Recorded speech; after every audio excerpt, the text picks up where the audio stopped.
Hi everyone, my name is Carolyn. So today we're talking about what fruit are you bearing? So are you bitter, angry, full of worry and doubt? Have you made some mistakes in the past that you haven't forgiven yourself for, that you haven't received forgiveness for?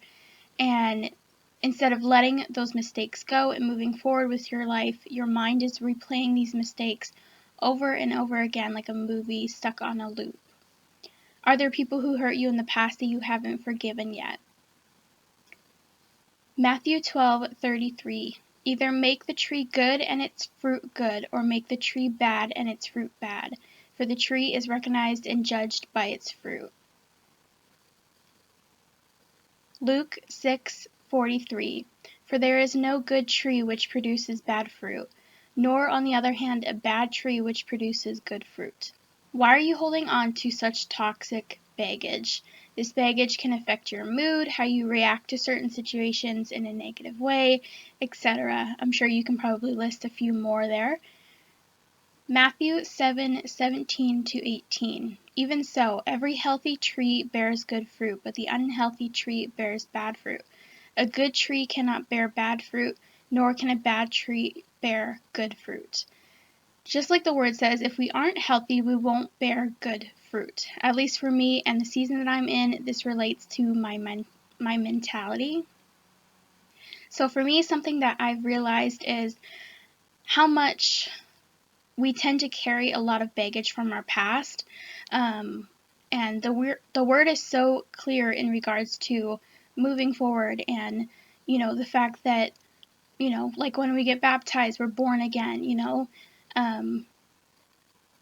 God keeps no records of wrongs, and I'm sure he'll probably go through, what we've been through in our lives and be like, what were you thinking when you did that? Like, what was going through your mind? But really, it's so important that our goal is to be Christ-like. We're called to be Christ-like. And, we can't be filled with all these negative things. And, because for me, at least what I've experienced is that they tend to hold you back. And they really do tend to affect your relationships and, for me, at least the baggage in the past that I was carrying for such a long time, it was really affecting every relationship because I was having such a hard time trusting people because of what I had been through, that, it was just the trust issues that I had with those people were transferring to people who had never hurt me before, and so it was just transferring to everything else, and it was just kind of spreading like a virus, and it was infecting every area of my life, and especially mentally. And I definitely am in a season right now where God is really cracking down on my mentality, and he's telling me to wage a war against it and to take control of it, and to guard my mind and put on the mind of Christ. And so the next Bible verse that I want to share with you guys is Galatians 5:22-26. It says, But the fruit of the Spirit is love, joy, peace, patience, kindness, goodness,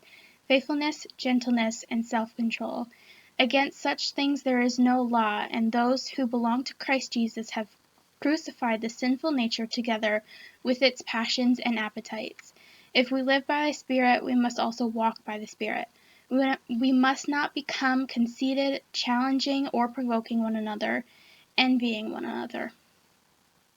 And so this Bible verse is really just all the good fruits of the Spirit, right? And we want to, at least for me, when I read that Bible verse, I'm like, I want to be filled with those things. I don't want to be filled with doubt and sorrow and grief. And, I want to be filled with peace, and I want to be joyful, and you know what I mean? And I want to have patience. That's a big thing I need to work on. And, I want to be filled with all of those good things.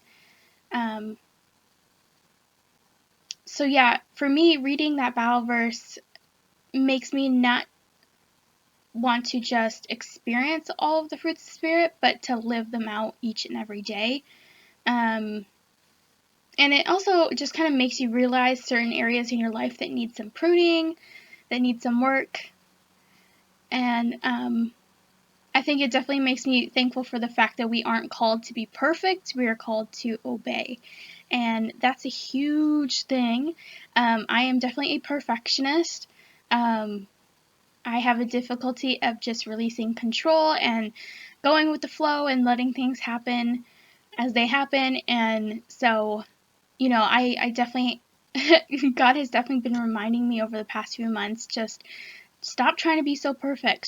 Stop trying to make this so perfect. Just let it flow. Just go with the flow.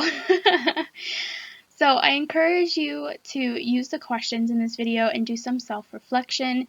Allow God to minister to you on where work needs to be done, and maybe this video is confirmation for you. Whatever it may be, just allow God to work freely in and through you during this process in the season that you're in. And I want to leave you guys with one more Bible verse.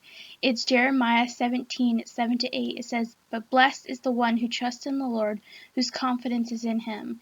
They will be like a tree planted by the water that sends out its roots by the stream. It does not fear when heat comes, its leaves are always green. It has no worries in a year of drought and never fails to bear fruit." And I think this is important Bible verse because it's really talking about those hardships that will come, but through it all, they've been content and they've been able to continue to stand strong through it all. And so I love that Bible verse. But yeah, like I said, that is the last Bible verse for this video, so I'm going to wrap this up. You can follow the Purity Sisters Instagram page. The link is in the description box below. And yeah, feel free to follow there. And yeah, like, comment, and share this video if you like this video. If there's anybody that you feel like needs to hear this encouraging word. And yeah, I hope all of you guys liked today's video, and thank you so much for watching.